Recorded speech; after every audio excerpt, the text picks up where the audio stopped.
Coming up, remote sensing and drone technologies, nutrient management for optimal plant health, And Michigan Agricultural Commodities Chris Betts will have a market report. all from the 2019 AgroExpo. I'm Janelle Brose, and this is Farm News 5.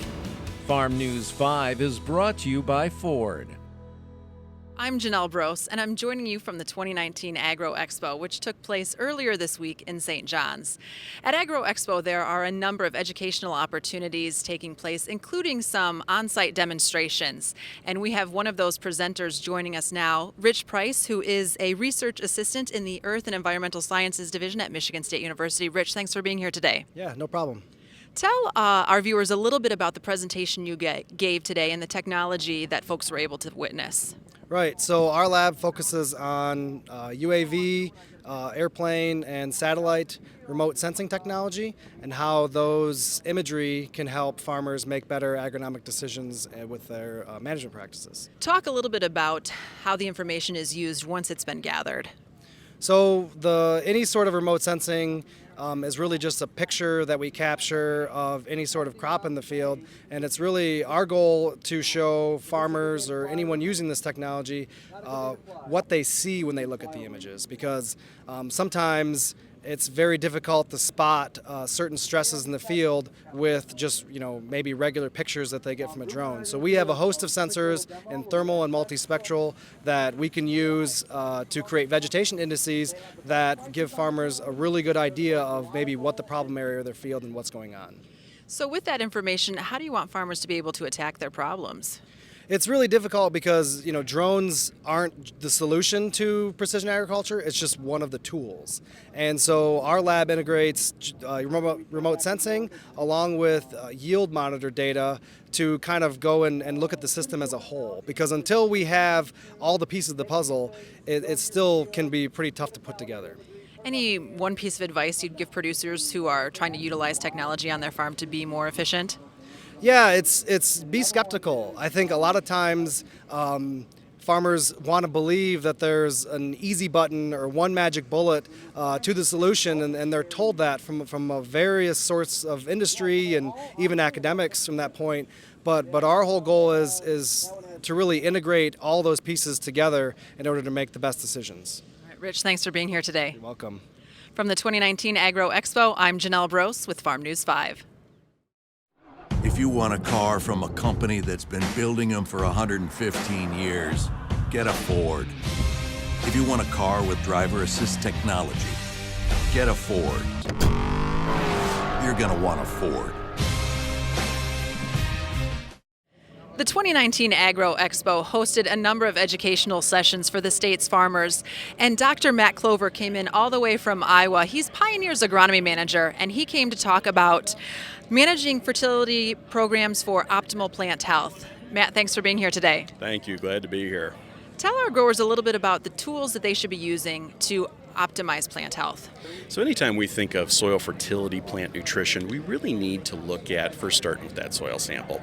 Knowing what your soil nutrient levels are, I think is that starting point of where you need to go. Once you're there, then you need to really look at what's your yield goal, what's your yield potential. Do you want to hit 200 bushel on corn or do you want to hit 300?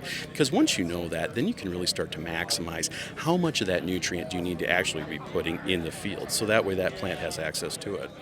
Now, historically, nutrients were applied maybe one time throughout the growing season. Is that still the best approach?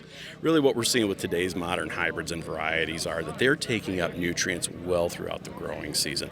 Back when I was a kid, it seemed like we put all of our nitrogen, phosphorus, potassium down at one time, and that worked pretty well. But now what we're seeing is that those plants are needing those nutrients well past tasseling. So making sure that we have those nutrients available when that crop need is key. So if we're thinking about nitrogen, looking at 2, maybe potentially 3 or 4 applications, getting those out into the field so that plant has access to it. Even things like phosphorus and potassium, we may need to be looking at split applying those applications so we can make sure that availability is there. Talk about how farmers can maximize their profitability. Really it comes down to is risk. And that's where when we talk fertility, it's really that risk. Not so much around if I apply it, will I see that yield increase? Because you may not in a given year, but it's more that risk of will I see a yield decrease by not applying it? And I think that's really key as we think about all of nutrient management is how much yield are you willing to lose by not applying that? You get into years like 2019, we were wet around the country, people were in late into the field. Yield expectations aren't quite as high. So people were thinking about, can I start to come back on my fertility to meet that? The problem is, are you willing to accept that risk of potentially losing even more yield by not making sure those nutrient levels are where they need to be? Dr. Clover, thanks for the advice today. We appreciate your time. All right, thank you. For Farm News 5, I'm Janelle Brose. If you owe or are owed, please don't overlook legal counsel when addressing agribusiness collection challenges. Each situation is unique.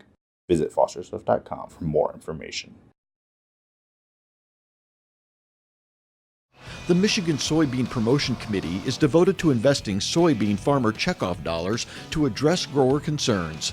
We focus our efforts on production research, market development, and outreach. Learn more at michigansoybean.org. And now with a look at the latest market activity, here is Michigan Ag Commodities' Chris Betts. Thanks, Janelle. A sharply lower week for ag commodities after a surprisingly bearish round of USDA reports released on Monday. The USDA's revised production estimates for corn exceeded the highest pre-report expectations in planted acres, harvested acres, and yield. Corn quickly went limit down immediately following the report release and would remain there throughout the rest of Monday afternoon. Outside markets also lent significant pressure.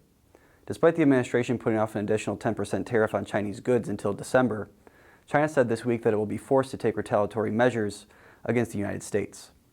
Poor economic data for China and Germany, as well as indicators pointing towards another U.S. recession, helped spur funds away from equities and towards safe havens like gold and bonds. Funds, fueled by a bearish WASDE on Monday, also abandoned long positions in ag commodities. For more market information, go to michag.com. With Michigan Agricultural Commodities, I'm Chris Betts. For more news and video, visit MichiganFarmNews.com and the Michigan Farm Bureau channel on YouTube. With Farm News 5, I'm Janelle Brose. Have a great week of farming.